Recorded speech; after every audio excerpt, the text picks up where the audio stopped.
Okay, hello everyone. I am Julia Culaste. I am 22 years old and I am from Davao City, Philippines.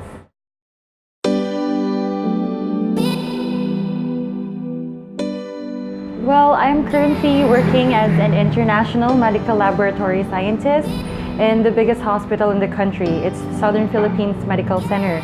And right now, my current passion is pageantry. And right now, I'm an official candidate of Miss Earth Philippines Southern Mindanao leg for the 2017.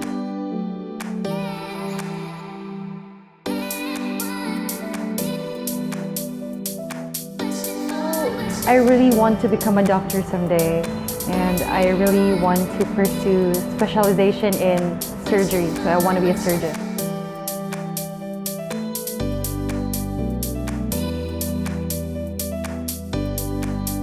Well, the person that inspired me the most is my mentors.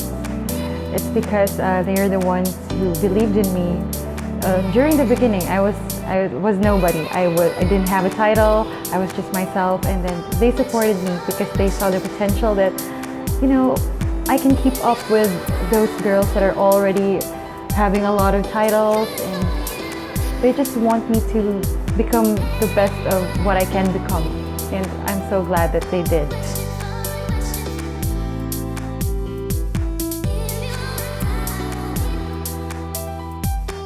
Well, the Miss Earth pageant stands to save the Earth from pollution. And the biggest problem that the Earth is facing right now is global warming. And it spreads awareness. It's because Miss Earth is a very big platform. It can influence a lot of people. And when you have a crown, when you become Miss Earth, it's your duty to spread awareness and to materialize whatever advocacy that you plan on pursuing, and that's what I plan to do.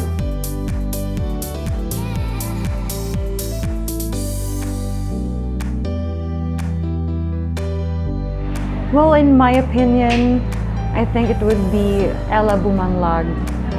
I've known her since my first pageant last March, and I have seen that she really has a passion in what she stands for. And she has what it takes. She's very intelligent. She graduated from the best school here in the Philippines. She's a graduate of University of the Philippines, and that is no joke. When you come from that university, it means that you really have an edge among everybody else. So yeah, I think she deserves the title.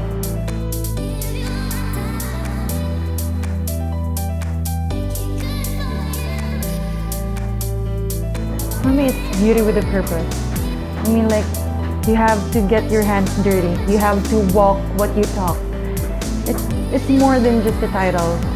It's embodying. You have to be an eco-warrior per se, because it's what we stand for. We protect the environment, we prevent further damage to it, and we have to repair whatever that is still repairable. And we still have a chance. Yes, we still do.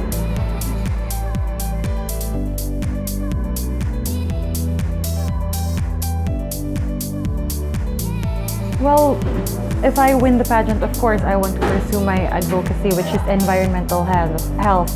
Basically, it's the prevention of diseases and premature death through taking care of our environment, because I believe that humans and the environment should coexist, and we are stewards of God's creation. That's why we should be responsible taking care of our environment.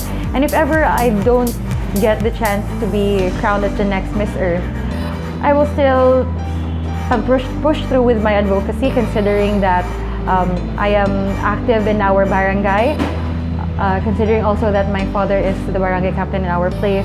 Currently, we have a gulayan sa barangay, and my advocacy is the aquaponics farming, and it's already operational in our barangay.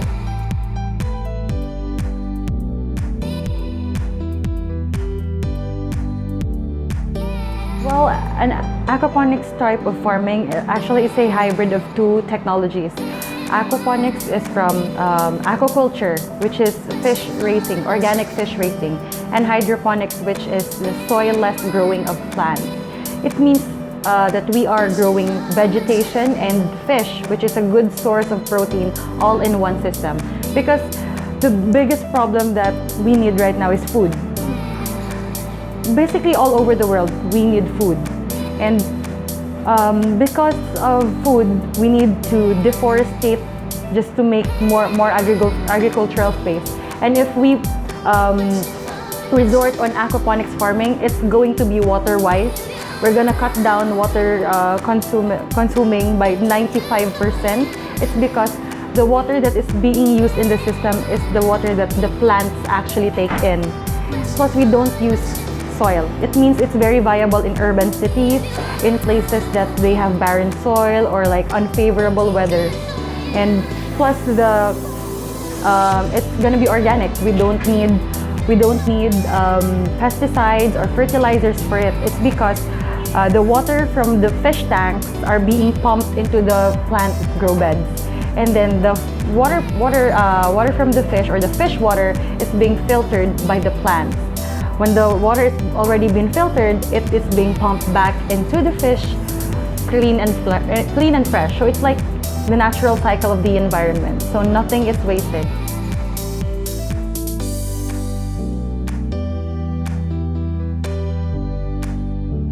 Well, I have seen it first in Australia. And a few years ago, my father also used the technology in his farm in our barangay.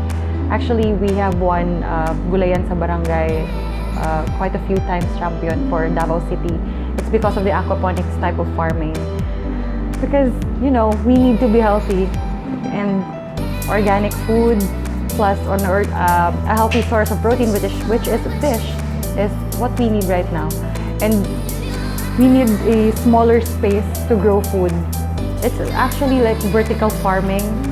Like, you just stack all the plant grow beds. You don't need a very huge acres of land just for agriculture. Because if you don't know, 70% of fresh water pollution is from agriculture. Yeah, it's because of spraying of pesticides. That's why I really advocate on organic farming. It's really healthier.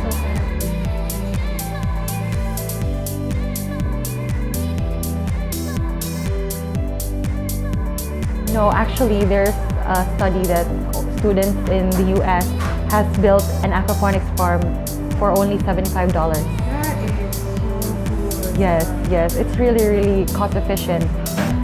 And in a traditional farm, per square foot of land, you can harvest 3 heads of lettuce per year. But in the aquaponics farm, you can harvest 4 heads of lettuce in a month. So it really cuts down, right? And we really need food.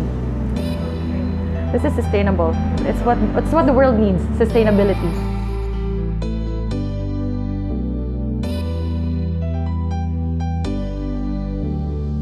Well, all I can say is that for the past 50 or 60 years, we have been talking about environmental problems, and I think it's about time that we tackle about environmental solutions.